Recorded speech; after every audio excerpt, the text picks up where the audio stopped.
कुरान में लिखा है नमाज पढ़ते वक्त अगर कोई जहरीला सांप सामने आ जाए नमाज छोड़ दो, पहले उस सांप को मार दो। ये मैं नहीं कह रहा हूं, कहीं आपको लग रहा होगा अमन चोपड़ा कुरान को लेकर, नहीं साहब मैंने नहीं कहा, ये कुरान को लेकर ये मल्लिकार्जुन खड़गे जी की इंटरप्रिटेशन है।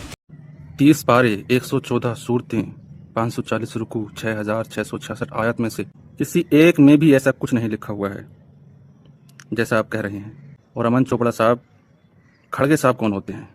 खड़गे साहब कोई ना मुफ्ती हैं, ना आलिम हैं, ना कुरान के जानकार हैं, कुछ भी नहीं है। उन्होंने कह दिया और आपने मान लिया। नेशनल मीडिया पर बैठते हो और मिस इन्फॉर्मेशन फैलाते रहते हो। थोड़ी बहुत स्टडी कर लिया करो, उसके ऊपर इन्फॉर्मेशन ले लिया करो, कुछ तो पढ़ लिख कर बैठ जाया करो। न्यूज़ चैनल पर जब बैठते हो तो कुछ तो तैयारी करके बैठ जाया करो।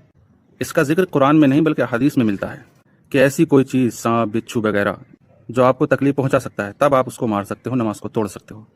ये हुक्म जब है कि जब आपको यकीन हो कि ये आपको तकलीफ पहुंचा देगा। अगर सांप बिच्छू दूर है जो आपको तकलीफ नहीं पहुंचाएगा, तब भी आपको हुक्म नहीं है कि आप नमाज तोड़कर उसको मारें।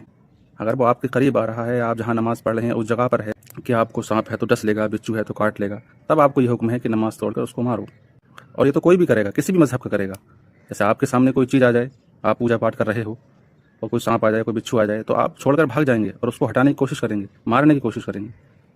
ये तो फितरी चीज़ है इंसान के अंदर, ये तो कॉमन सी चीज़ है इंसान के अंदर कि वो ऐसा ही करेगा। लेकिन मेरी ये समझ में नहीं आ रहा कि आप बताना क्या चाह रहे थे लोगों को, कहना क्या चाह रहे थे आप।